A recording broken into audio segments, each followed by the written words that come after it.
सबसे पीछे घाटे में पड़ जाओगे। हनुमान जी ने कहा प्रभु माना मैं घाटे में पड़ जाऊंगा तो आपके पास जो सबसे छोटी चीज हो, मैं पीछे से आया हूं, वही हमको दे दीजिए। भगवान ने कहा हनुमान हमारे पास ऐसी कौन सी सबसे छोटी चीज है जो तुम मांग रहे हो? हनुमान जी ने कहा ठाकुर आप ही ने तो कहा है अरे राम मात्र लघु नाम हमारा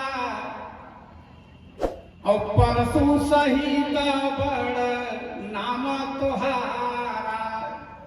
सरकार आप ही ने तो कहा है कि राम मात्र लघु नाम हमारा, मेरा नाम राम बहुत छोटा सा है, वही हमको दे दीजिए। तो परसा शीश सरोरुह पानी कर मुद्रिका दीन जन जानी। अपना भक्त जान करके हनुमान जी महाराज को भगवान राम ने अंगूठी पकड़ा दिया। और जब अंगूठी पकड़ाया प्यारे तो हनुमान ने क्या किया? प्रभु मुद्रिका मेरी रुकवाही। भगवान ने कहा हनुमान हमने तुमको अंगूठी दिया सीता की खोज करने के लिए, सीता को देने के लिए, और तुमने अंगूठी मुख में रख लिया। क्यों? हनुमान जी ने बड़ी सुंदर बात कही। कहा ठाकुर इस अंगूठी में आपका नाम राम अंकित है। तब देखी मुद्रिका मनोहर राम नाम अंकित अति सुंदर। इस अंगूठी में आपका नाम राम अंकित है और आपका नाम मुख में ही रहे तो अच्छा है, जेब में रखने से कोई फायदा नहीं है। अरे जा सुनावा बल शंकर काशी और देता सब ही सब सगतिया विनाशी। जासु नाम जपी सुनहु भवानी काटहि नर भव। जासु नाम भव भेषज हरण घोर त्रयशूल सो कृपाल मोहितो ही पर सदा रहु अनुकूल। जासु नाम मंत्र परम लघु जासु बस विधि हरिहर सुर सा। लेकिन राम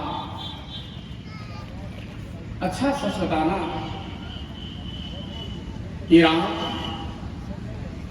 राम शब्द आया कहां से? माता जी राम शब्द आया कहां से? हम लोग रामचरितमानस की कथा सुनते हैं, लेकिन राम शब्द आया कहां से? किसी के माध्यम से कथा में प्रवेश करेंगे। राम रामायण का प्रादुर्भाव वेद रूपी महासमुद्र से हुआ है हो,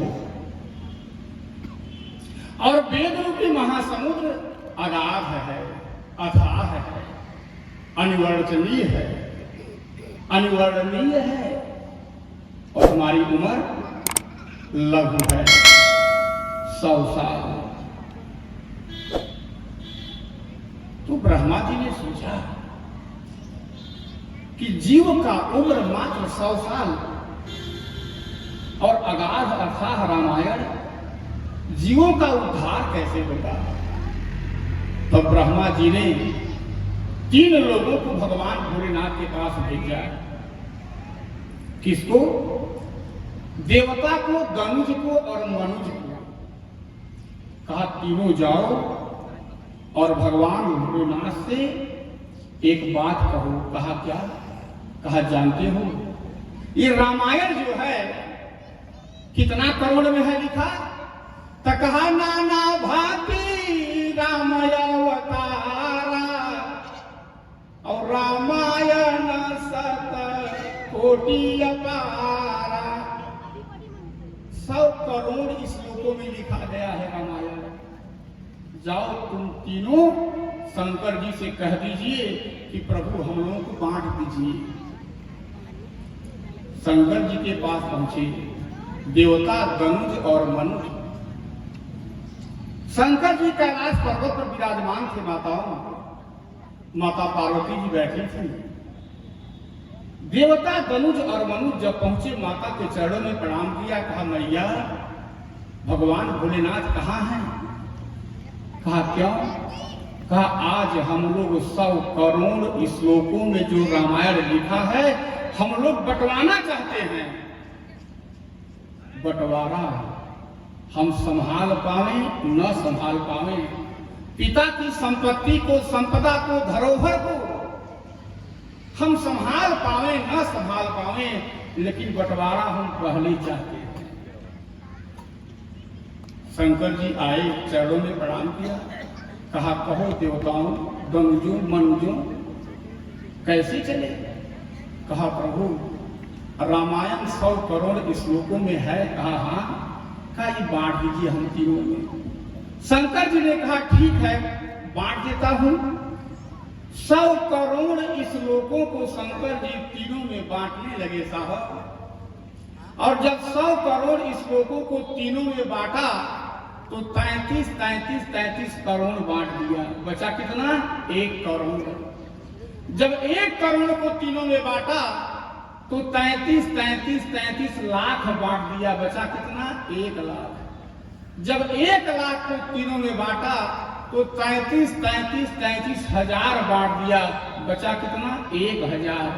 जब फिर तीनों में बांटा तो 300 बांट दिया। बचा कितना? 100। जब फिर तीनों में बांटा तो 33 बांट दिया। बचा कितना? 1 श्लोक। जो 1 श्लोक बचा वो वेद का अनुष्ठक छंद था, और अनुष्ठक छंद 32 अक्षर का होता है। जब 32 अक्षर के उस श्लोक को शंकर जी ने तीनों में बांटा, 10 दिया तो बचा कितना? 2 अक्षर। और वही 2 अक्षर बचा जो था वही राम था, वही राम था। ब्रह्म राम के नाम बड़ और वरदायक वरदान, रामचरित शतकोटि महलिय महेश जी जान। अरे तुम तो निराम राम दीन राती, और सागर जपहु अनगया राती, जपहि सदा रघु नायक नामा, और जहत सुनहि राम गुण गाना। शंकर तीनों ने कहा महाराज इसको नहीं बांटोगे? शंकर जी रो पड़े। कहा मूर्खों, तुमसे तो कलिकाल के जीव अच्छे हैं। अरे जो बांटता है उसको कम से कम बटा ही देते हैं। ये राम नाम मैं अपने हृदय में धारण करूंगा। अरे हर हृदय मानस बालम रालम, और नवमी निरंतर बाहु विशालम, बंदो बार रूप सोई राम, और सबसे भी सुलभ जपत जी सुनाम। शंकर जी ने राम को अपने हृदय में धारण कर लिया हो। राम जो भी मांगो मिलेगा राम से। मांग करके तो देखो माता जी, राम से मांग करके देखो। एक वृक्ष को 3 लोगों ने देखा दूर से। एक ने कहा इस वृक्ष को देख रहे हो? कहा हाँ। कहा कौन सा वृक्ष है? उसने कहा आम का वृक्ष है। कहा फालतू बात करते हो, ये आम का वृक्ष नहीं है तो ये संतरा का वृक्ष है। तीसरे ने कहा कि बहु बात मत करो। कहा क्यों? कहा अमरूद का वृक्ष है। तीनों आपस में उलझ गए साहब, लड़ाई करने लगे। एक ने कहा मैं जा रहा हूं उस वृक्ष के पास और आम लेकर के आऊंगा, तब मानोगे? कहा मान लूंगा। गया भाई, उस वृक्ष के पास गया और आम तोड़ा लेकर के आ गया। कहा ये देखिए आम। कहा अब मैं जा रहा हूं। वो गया उसी वृक्ष से चला आया। और तीसरा गया, कहा अब मैं जा रहा हूं, अमरूद है। और तीसरा गया तो अमरूद लेकर के आ गया। अब तीनों आपस में लड़ने लगे, गुत्थम गुत्था हो गए। एक संत जी आ रहे थे, संत जी को तीनों ने देखा। भो भो साधु क्षरम तिष्ठ मच चिंता विनाशय दर्शनम तव लोकस्य सर्वथाय घहरम परम। ऐ साधु, ऐ साधु, आइए कृपा करके हम लोगों की चिंता का निवारण कीजिए। आपका दर्शन कर लेने मात्र से जीव का पाप समन हो जाता है। संत तरस जीव पातक तरई। संत जी ने कहा क्या बात है? कहा महाराज उस वृक्ष को देख रहे हैं? कहा हाँ। मैं कह रहा हूं आम का वृक्ष है और आम का फल लेकर के आया। और ये गया तो कह रहा है संतरा है, संतरा का फल लेकर के आया उसी वृक्ष से।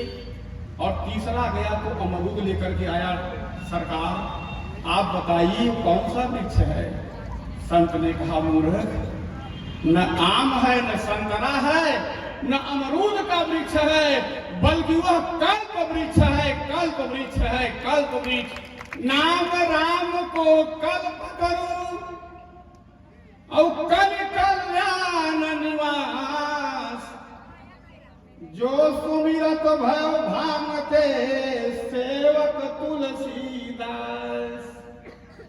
कल्प वृक्ष है, जो मांगोगे।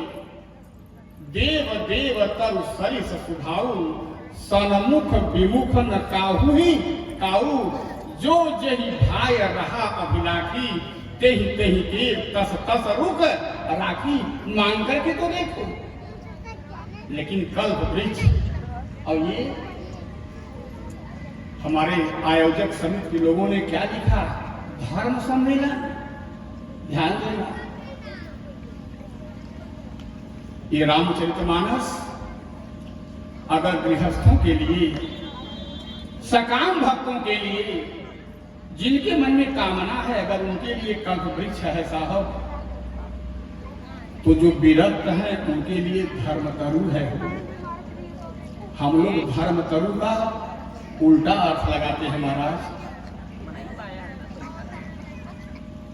कल्प वृक्ष, धर्म वृक्ष, हम धर्म का गलत अर्थ लगाते हैं। जिसके पास धर्म तरु होगा, जिसके पास वास्तविक धर्म तरु होगा, जो वास्तविक धर्म तरु का वंदना करता होगा, पूजा करता होगा, उसे न तो संतरा मिलेगा, न अमरूद मिलेगा, न फल मिलेगा। उसे क्या मिलेगा? राम से सीखिए। जब राम कोप भवन में अपनी मां कैकेयी के पास गए और जब मैया कैकेयी ने कह दिया, राम तुम जानते हो हमने तुम्हारे पिता से बेटा के वरदान मांगी हूं। क्या मांगी हूं मां? राम मैंने तेरे पिता से एक वरदान तो मांगी हूं, भरत के लिए गद्दी। और दूसरा वरदान क्या मांग रखी हो मां? तो कैकेयी ने कहा कि तापस भेष विशेष उदासी और 14 वर्ष राम वनवासी। राम तुम्हें बन जाना होगा। राम मुस्कुरा पड़े, मन मुस्काई भानुकुल भानु। राम सहज आनंद में, राम अंतर्मन में मुस्कुरा पड़े। कौन बेटा होगा जिस बेटे का राज तिलक होने की बारी हो और उसकी सौतेली मां, अपनी मां नहीं, सौतेली मां उसे वनवास दे दे, वो बेटा लड़ जाएगा, हो कत्ल करने को तैयार हो जाएगा। लेकिन धन रे राम ने क्या कहा? अरे सुनु जाननी सोई सुख बड़ भागी। सुनु जाननी सोई सुतबान भागी जो पीतु मातु बचन अनुरागी तनय मातु पीतु तो सनिहारा दुर्लभ जनानी सकल संसारा। माँ, वह पुत्र दुर्लभ है माँ, वह पुत्र बिरला होता है माँ जो अपनी माँ की आज्ञा का पालन करे, बात माने। मैया, माँ अपने बच्चे को जब बच्चा स्वस्थ होता है ना, तो वही माँ अपने बच्चे को मिष्ठान देती है, फल फूल देती है, बच्चा खुशी से ले लेता है। लेकिन वही बच्चा जब अस्वस्थ होता है, बीमार होता है, तो वही माँ उसे कड़वी दवा देती है। लेकिन बच्चा अगर दोनों में भेद करे, अंतर समझे, तो वह पुत्र नहीं है माँ, क्योंकि उसे इस बात का ध्यान रखना चाहिए कि यह दवा, यह फल आ कहां से रहा है। अगर माँ के पास से कड़वी दवा आ रही है तो निश्चित है कि उसके अंतर्हित में तुम्हारे लिए लाभ ही छुपा है, वहां बुराई नहीं है, घाटा नहीं है। माँ, जब बच्चे के पाँव में फोड़ा होता है ना, तो मैया बच्चे को लेकर के डॉक्टर के पास जाती है। डॉक्टर जब चाकू उठा करके फोड़े को चीरता है तो माँ को दर्द होता है, माँ को कष्ट होता है, माँ का कलेजा फट जाता है। लेकिन माँ उसी बच्चे के पांव को मैया पकड़ करके जबरदस्ती और डॉक्टर से कहती है, डॉक्टर साहब इसका फोड़ा चीर करके नेवाद खीर बाहर निकाल दीजिए। जब भी प्रथम दुख पावई और रोवई बाल अधीर और व्याधि ना सहित जननी गणति न सो शिशु पी। माँ, लग रहा है कि मुझे कोई जरूरी काम तेरे दिमाग में आ गया है, मेरी भलाई तेरे मन में आ गई है, इसलिए तू मुझे वनवास दे रही है। धन्य है राम। लेकिन वही माँ कौशल्या के पास जब गए, अपनी माँ है, माँ बैठ करके इंतजार कर रही थी, मेरा राम आवेगा और राम को स्नान कराऊंगी, मालपुआ खिलाऊंगी, आज मेरा बेटा गद्दी पर बैठेगा। लेकिन जब राम कौशल्या के पास पहुंचे, मैया ने कहा, अरे तात जाऊं बलि बेगा नहाऊं और जो का छुभार मधुर का छुखाऊं और पीतू समीप तब जय भैया और भई बड़ी बारी जाई बलि मैया। राम, मैं बलिहारी जाती हूँ बेटा, तुमने देर कर दी, जाओ स्नान कर लो और कुछ खा लो। राम, आज तुम्हारा राज्याभिषेक है ना, जल्दी से तैयार हो जाओ। राम दृढ़ भाव से खड़े थे। माँ, पिताजी ने मुझे राजा बना दिया। क्या कहा? राजा? मैं तो सुन रखी थी कि पिता तुझे युवराज बना रहे हैं। नहीं माँ, अरे पिताजी भी मोहि कानन राजू और जह सब भाती मोर बड़ काजू। माँ, पिताजी ने मुझे जंगल का राजा बनाया है। जंगल का? हाँ, मैं बड़ा हूं ना, मैं बड़ा हूं माँ, इसलिए पिताजी ने मुझे बड़ा राज्य दिया है। और मेरा भाई भरत मुझसे छोटा है, इसलिए उसे छोटा राज्य दिया है। छोटा राज्य? हाँ माँ, भरत प्राण प्रिय पावही राज्य। मेरा भाई भरत अयोध्या का राजा बना और मैं जंगल का राजा बन गया माँ। और जब सारी दृष्टांत को कौशल्या ने सुना, तब कौशल्या ने कहा, राम बेटा, जौ के वाला पीतू आया सुताता, जौ के वाला पीतू आया सुताता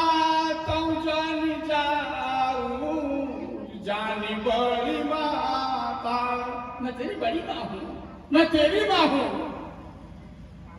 बड़ी होने के नाते राम मैं तुझसे कह रही हूं, तू जंगल मत जा।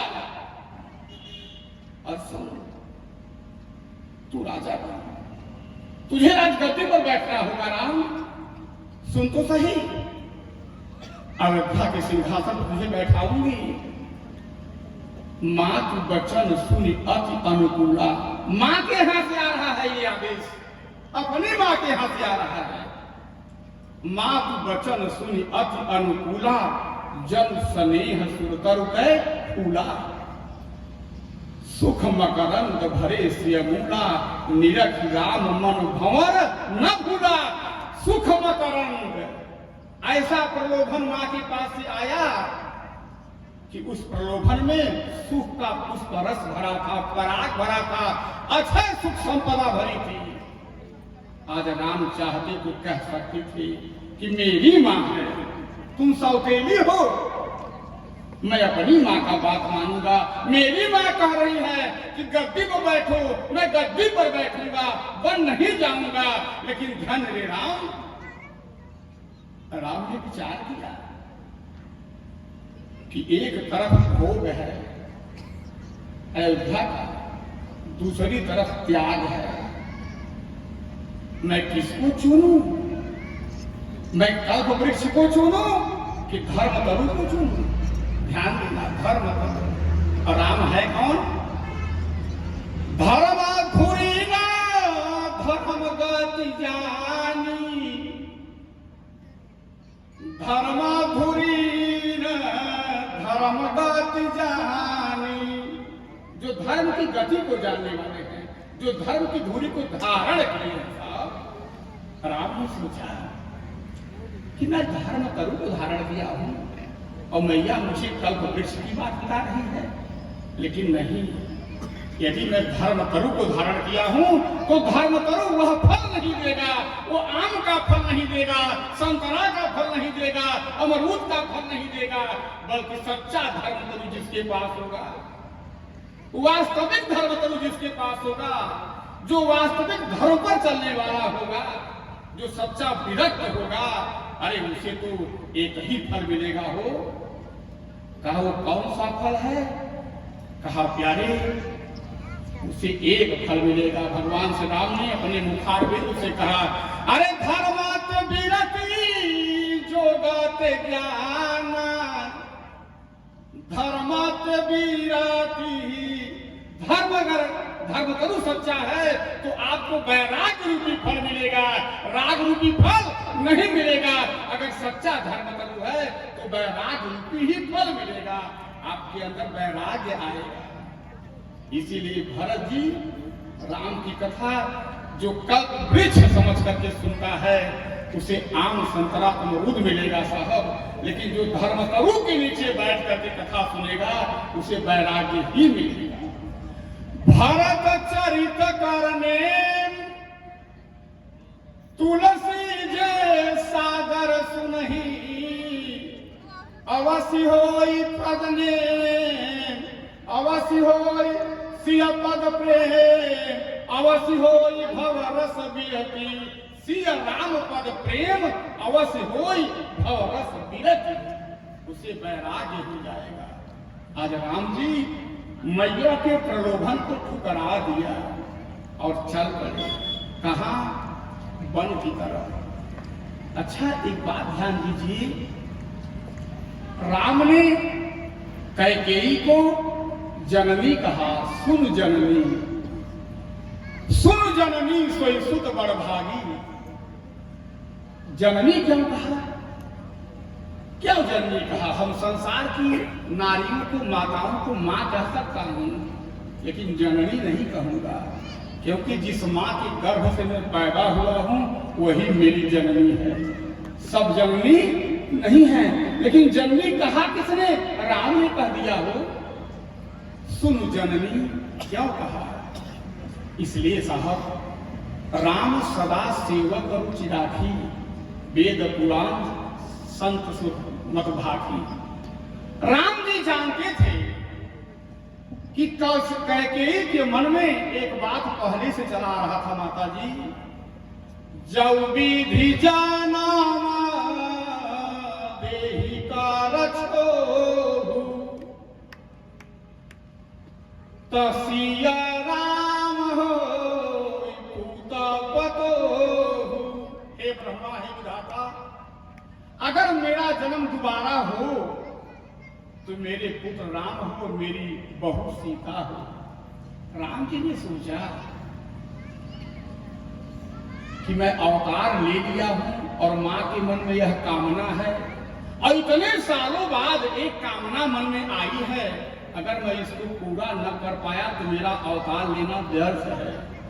राम जी ने सोचा, कहा मैया कैकेयी से, मन में कहा कि मां एक बात कहूं, जो तेरा पुत्र भरत है ना वो तेरा परित्याग कर देगा।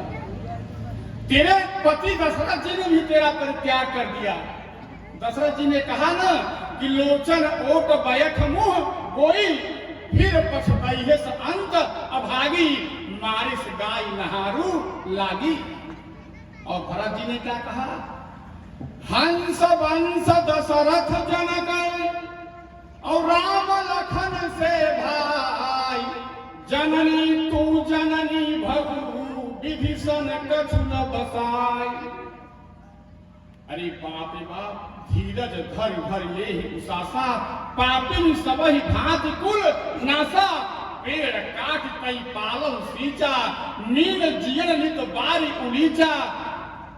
बर मागत मन भय नहीं पिया, गर न जीभ मुंह पर न कीरा।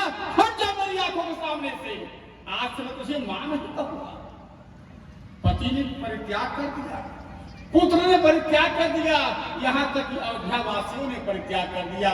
यही पापिन ही सूझ का परल, छाई भवन पर पावक धरल। ये पापिनी है, इसका परित्याग करो। और ध्यान देना, जिसका परित्याग लोग कर देते हैं अपने और समाज कर देता है ना, वो मरे हुए के समान हो जाता है।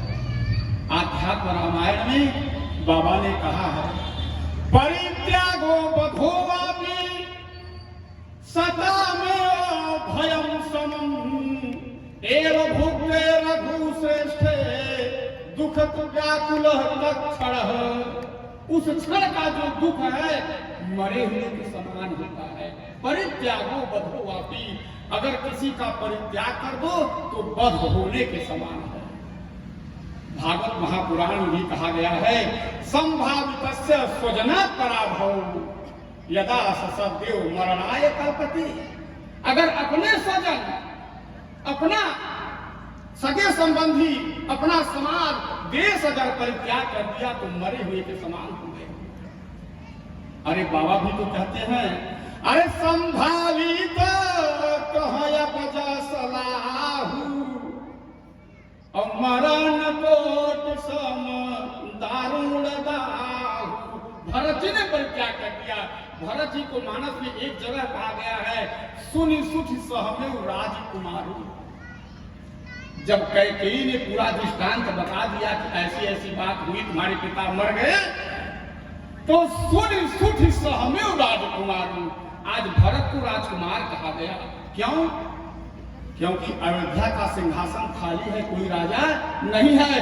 अगर भरत राजकुमार बनकर के नहीं बैठेंगे तो सही न्याय नहीं कर पाएंगे। राजा तब न्याय सही कर पाएगा जब वो निर्मम होगा, जब वो भेदभाव नहीं रखेगा, जब उसके अंदर राग नहीं होगी। नहीं लेते न्याय का पक्ष उन्हें, कभी संतति माफ नहीं करती। दुख लोक में भी परलोक में भी गति उत्तम भी न मिला करती। इस हेतु यही मत है अपना, सुन लो मत मेरी यही कहती। क्षण ऐसे भी आते हैं जीवन में जब जीने से मौत भली लगती। भरत ने परित्याग कर दिया। राम जी ने सोचा कि मां तू मरे हुए के समान हो गई है, मर गई है। पति ने परित्याग किया, पुत्र ने किया, अयोध्या वासियों ने कर दिया, इसलिए मैं आज ही तुझे जननी बनाऊंगा। क्योंकि एक बात और, जिसके राम पुत्र थे कौशल्या के, कौशल्या ने राम को कभी बेटा नहीं माना। जानते हो कि जब मनु और शत्रुपा के रूप में तपस्या किए 23,000 साल, तो कौशल्या ने एक बात कहा था राम जी से जब ब्रह्म के रूप में आए थे। कहा महाराज एक बात सुनिए, जब आप त्रेता में आइएगा हमारे यहाँ न, तो हमें एक चीज का ध्यान हमेशा बना रहे। कहा क्या? कहा सोई सुख सोई गति सोई भगति और सोई निज चरण सने, सोई विवेक सोई रहन प्रभु हम ही कृपा करी दे। महाराज हमारे यहाँ जब आइएगा मुझे इस बात का ध्यान रहे कि आप भगवान हो। इसीलिए कौशल्या ने कैसे प्रार्थना किया? ब्रह्मांड निकाया निरामित माया रोम रोम प्रतिवेदक है, सोम उर्वासी सोय विनाशी सुनत धीर मति धीर है। कौशल्या ने कहा प्रभु देख रावा माता ही निज अद्भुत रूपा भुवन अनेक रोम प्रतिजासु, यह प्रभुता कुछ बहुत न तासु। आप भगवान हो। राम ने सोचा कि जिसका मैं पुत्र हूँ वो मुझे ईश्वर मानने को तैयार नहीं है, और जिसका मैं पुत्र नहीं हूँ वो मुझे पुत्र बनाने के लिए तैयार है। तो छोड़ो कौशल्या को, इधर मुड़ जाओ। और तुरंत कह दिया सुन जननी सोई सुत बड़ भागी। राम